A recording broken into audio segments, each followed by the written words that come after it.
Hey guys, I'm going to take a minute to fast forward through this entire tutorial so you know what to expect from it. And basically here I'm typing some HTML and JavaScript code to demonstrate basic principles of responsive web design. So it's a very small example here, and it's done that way on purpose so that you can actually see what the core principles are for determining the size of the current website in the browser, how to do some basic navigation, resizing. And once you go through this tutorial, you'll understand how to add your own responsive elements to your own site. It really depends on how creative you want to get. There are really no limits here. And hopefully you will like this tutorial. So I'm going to get started in just a second. And this tutorial is about half an hour long. So thanks for watching.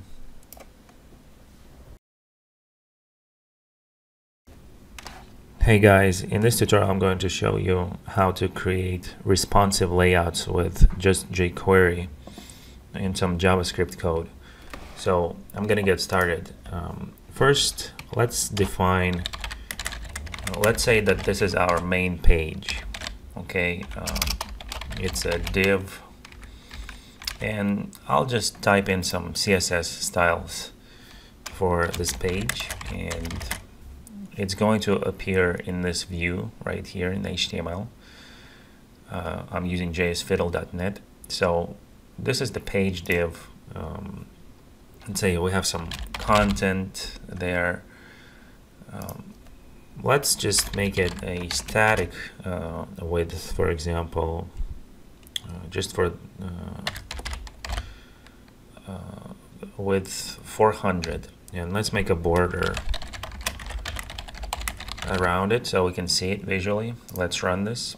As you can see, this is our small website, and if we resize it, nothing happens. It just goes, it creates a scroll bar as it would on a normal site within a browser. If it's a static width, it's just going to create a scroll bar. So what we need to do, we need to identify when the width of this area here so we can rescale the content inside of our website. But before I start writing the code, let me center, actually let me make this 500, and I'm going to, maybe this is easier, it'll be easier to see this way. I'm going to add some margins to both sides of this page. Margin left, automatic, auto. Margin right, the same thing. So let's refresh that. This will, this is the basic site. You know, most websites are just centered pages. Let's add some more content here. This is content, paragraph 1. Let's add a couple more, 2, 3. Let's refresh. Let's see, just to make it look more or less like a small web page rather than just a box with a border. Maybe content. This is website title, something like this. So this is our small website, and maybe, let's see, maybe we can add something interesting here, like copyright, copyright 2015, my website, all rights reserved. Okay, so more or less this looks like a basic web page that we just created using some simple HTML. And as you can still see, if I squeeze this, it creates a scroll bar, but we need something responsive here. In other words, we need to resize this box. And so how do we do that? Well, in order to do that, I'm going to add jQuery to this JSFiddle. So now we have jQuery added, and we can start writing some code. First, when you're making responsive websites, you need to identify the width of the entire browser screen, and that's usually done. One way of doing that would be by using jQuery, getting the window width, and then using the width method. So this will get us this entire width of the browser right here, and we know that the page here is 500 pixels. So how do we actually get it and manipulate it and change it in various ways based on what the width is? We need to add another function here. We can to the window object, and the method is resize. So every time the window is resized, something will happen here, and I'm gonna move this variable here that determines the size. So what I have just done here, every time the window is resized, we're going to run this function. Within this function, we're going to determine what the width of the browser is at this point, and then based on some basic calculations, we're going to do whatever you want to the page. It really depends on how you want the site to be responsive. In other words, what do you want to happen when something happens, when the screen becomes too small? Do you want to center the title? Do you want to enlarge the pictures, or whatever it is, the content that you have?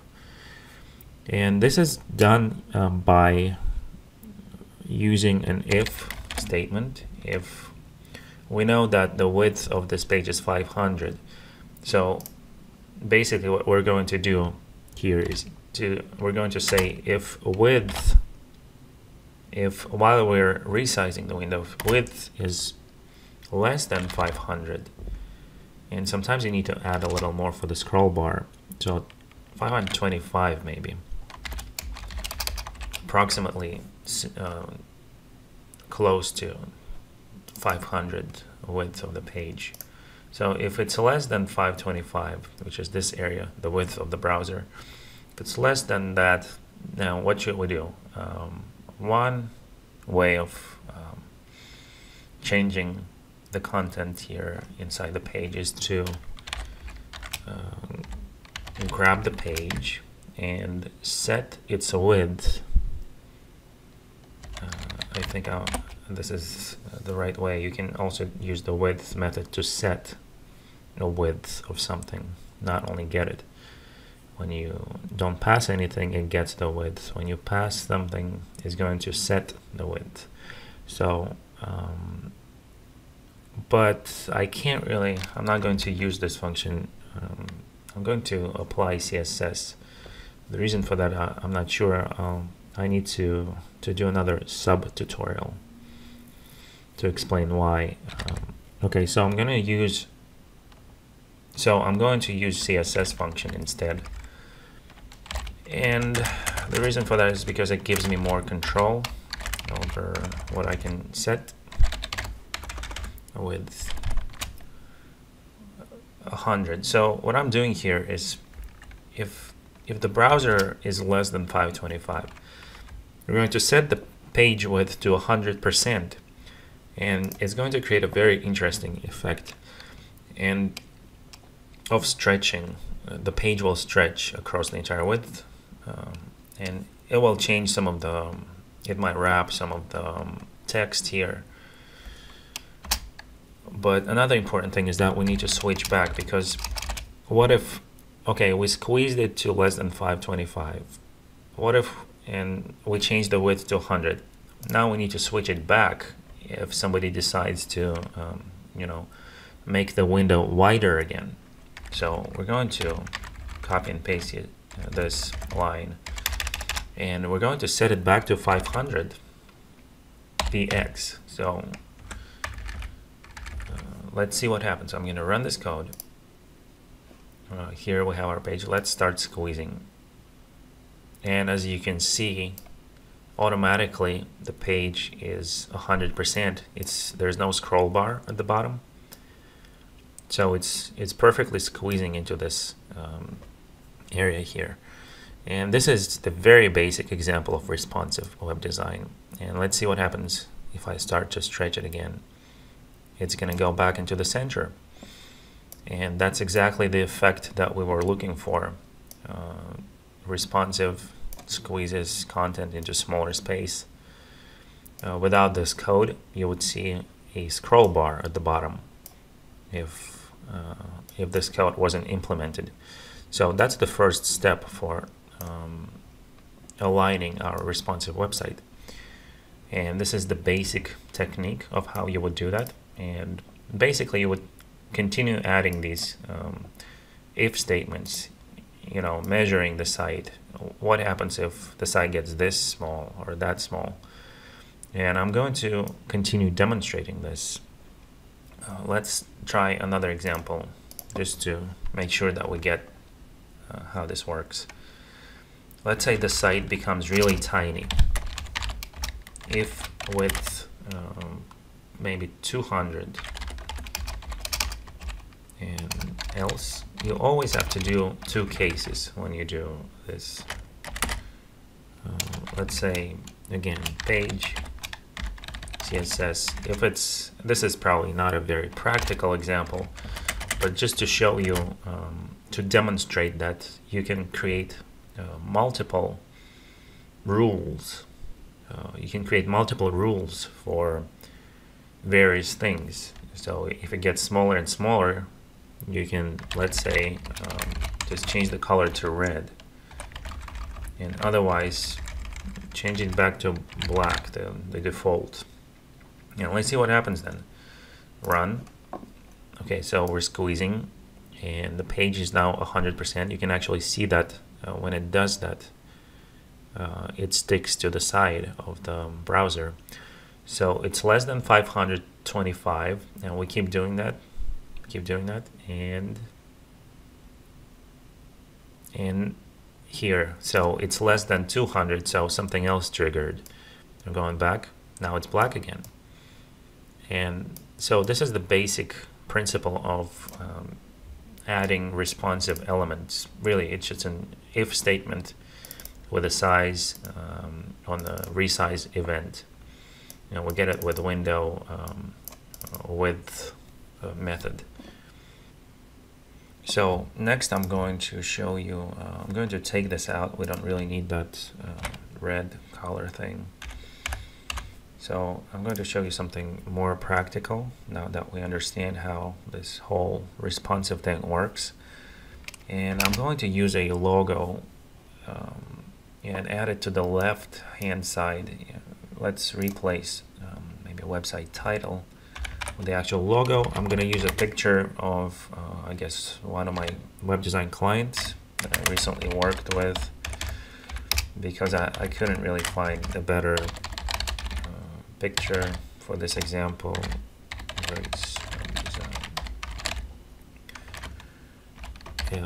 I think it's located somewhere there. And I'm going to, I'm just adding a picture of the logo. Let's refresh that. So seahorse cases, let's see. So it's aligned to the left hand side, and that's perfectly fine for most sites. That's where the logo is. But once you start to squeeze it, sometimes it gets really small, and on this side there's kind of like a lot of space, and if you access this page on a phone, it's just not going to look even. It's going to look like the logo is kind of to the side, and you probably want it to be in the middle. And the rules for smaller sites are really slightly different, and so that's really what we're trying to do here.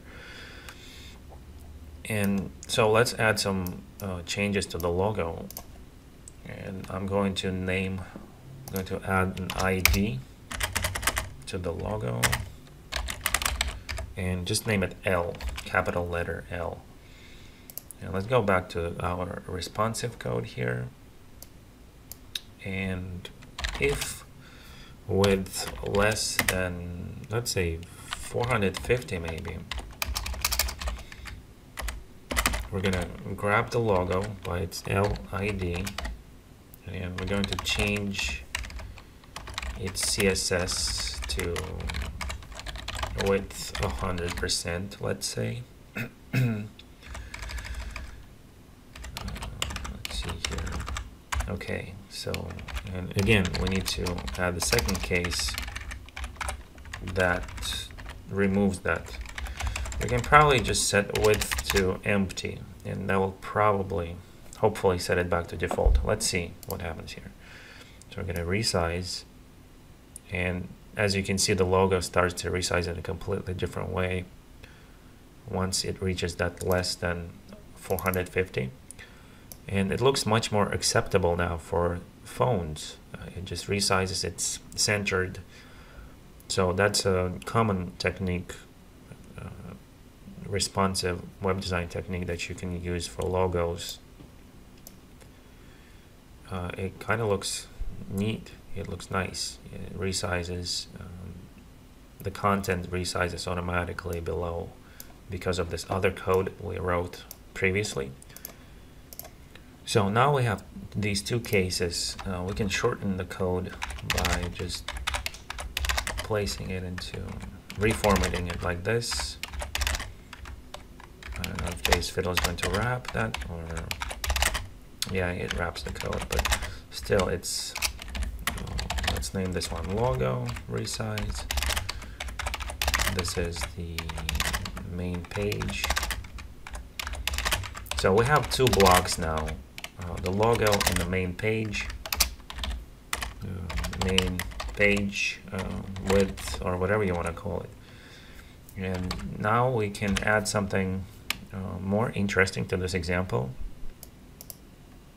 Just off of the top of my head, we can add some navigation system here using LI tags. Let's see. Let's do UL. Another one. Home page. Let's do this one. Products. About us. Contact. So let's refresh that, and we have a nice navigation system here. It's kind of already responsive, but that's not really the point. Some elements, of course, will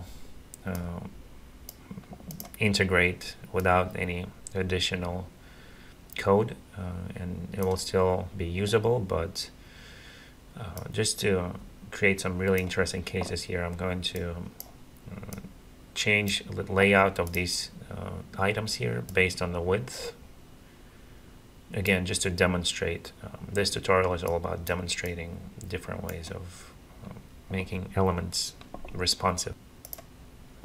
I don't know about you, I like using UL and LI tags for menus. It's just more compact, but the thing about that is that you have to get rid of that bullet point, and it's done by list style type none. Let's run that again. So they disappeared.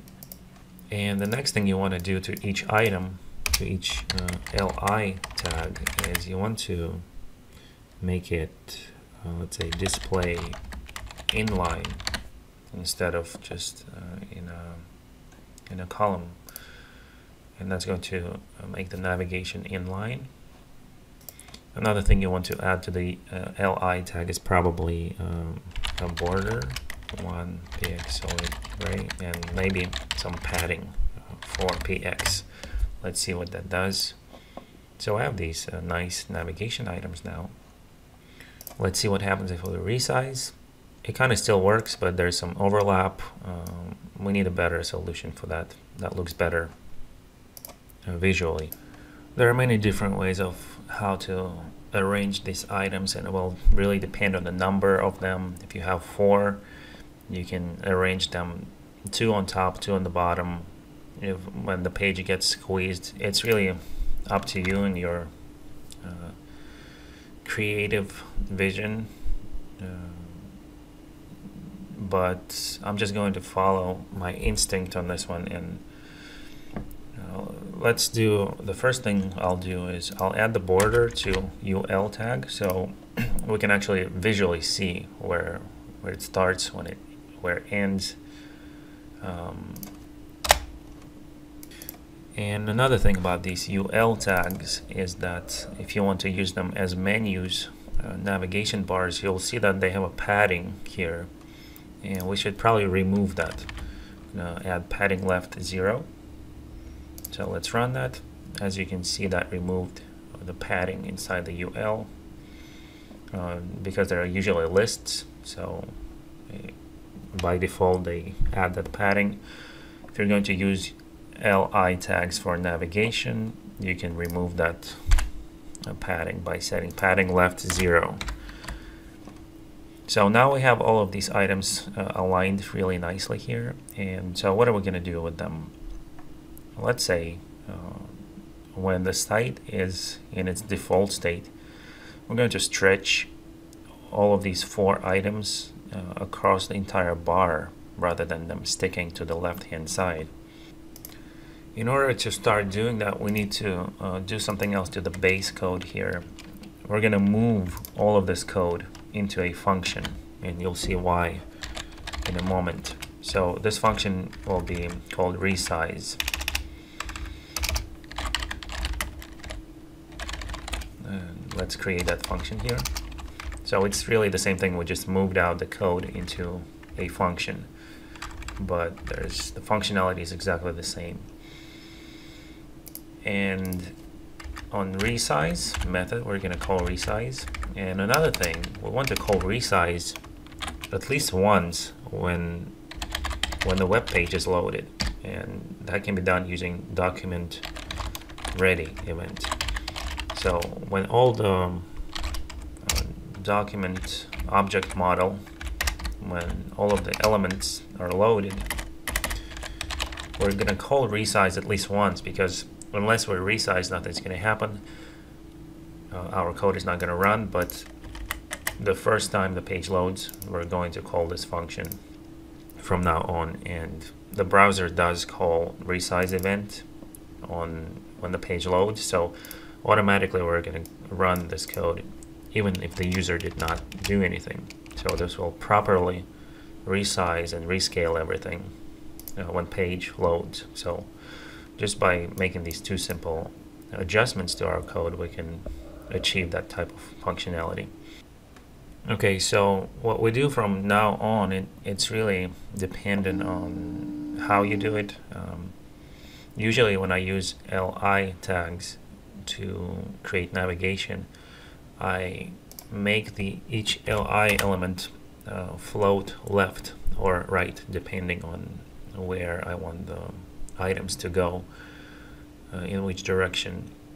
So I'm going to add float left, and the reason I'm doing that is because it's going to, they're already kind of floating left anyways, but if I add this in here, it's going to allow me to change the width of these items in a slightly easier way. In other words, if I don't add it, the CSS width, if you try, I tried doing that, it's not going to work. If you try to apply a width in this state without the float left, it's just not going to work. It's not going to assign the width. Whatever the reason for that is, I really don't know at this point. Probably going to have to make another tutorial to explain that.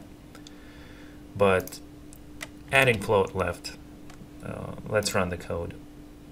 You will see that it moved the items to the left. It has some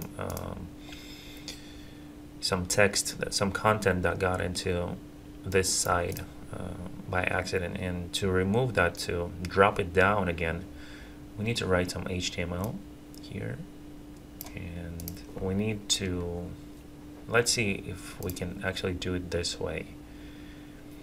You will see that UL is also became a lot thinner because these are floating elements. They no longer block anything inside this UL navigation bar. So, but just for reference, we're going to make the UL bar a certain height, let's say 48 pixels. Let's see what happens if I run that. So we restored the height. It dropped down the content a little, so we don't really need to add anything else. Usually you would add clear both sides, and let's see if we can make this smaller, maybe 32. Run. Okay, so this is more or less acceptable.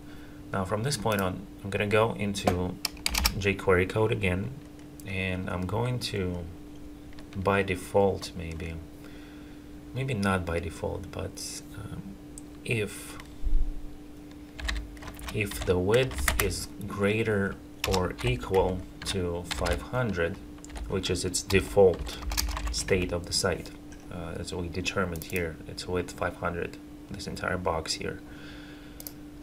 If it's default, we're going to take all of these list items, and we're going to apply CSS to it and say width equals, let's try 25%, because we have 4 items. 25%. Run. So almost the effect that I wanted to achieve. Let's do 24. Let's do 23. Sometimes you have to experiment with until it starts to fit. So now it fits. What we can do is we can just divide 500 by 4 plus percent and see if that works that way. Nothing really happened. Something else completely different happened. Of course, that's not going to work. Percent pixels. So that would give us a precision. And divided by 4 minus the borders. So we had 4 borders, right? 4 items, so they both have borders. That's 8 pixels. Minus 8 pixels. And let's see if that fits. Minus 16 maybe. Not 16 maybe. Let's try 10. There's probably padding. Let's see. Minus 20. Minus 16. It keeps getting closer. 14. It keeps getting closer to that edge. 12. 10. Okay, 10 is not going to work. Let's try 11. And more or less it fits in there. The problem is probably really with the border. So let's try to erase the border. Let's go back to the original. 400 divided by 4. And gray. Let's remove the border. Still they don't fit. It's probably because this one has border. Okay. I'm going to remove the border now. So we know that UL is there. We don't need the border because it keeps calculating, keeps adding the border into this calculation. And even then it doesn't do it that way. Why? Probably because there's some margin here. Minus 4 maybe. Let's run that. In order to, there's probably margin somewhere. So this calculation is not really super correct. But let's do minus 8. It's somewhat, it aligned them. Another interesting thing you can add to text align center. So it will align all of these items into the center. Like that. And UL. Let's add a background silver maybe, just to, you'll see that this looks more or less like actual navigation. We might add some, I don't know, padding top 4 pixels, and that keeps looking better and better. Okay, that's perfectly aligned now, and obviously nothing happens. It really doesn't resize properly, and that's the next step. So what I'm going to do is I'm going to add an ID to this gray area. That's the UL tag, and I'm going to give it an ID of capital N. So this is an uppercase N, and we're going to manipulate that. If it's less, again, let's try to equal 500 else, and let's try to change the height. In other words,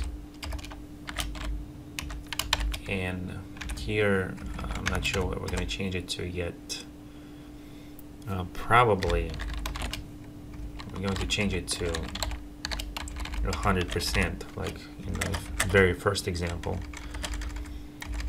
When it gets squeezed, it's gonna follow the 100% dimensions, whatever they are at that point. And in this case, if it's greater than, we're going to use 500,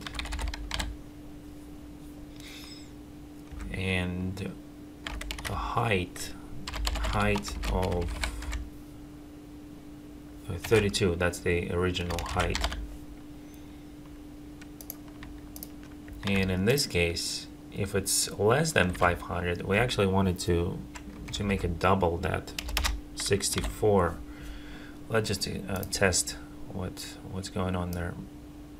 So it drops, as you can see, it drops to 64 in height, and it kind of creates that dropping down effect, but it keeps doing that, and eventually something else drops into this row, which would be a very interesting actually effect here in terms of responsive design.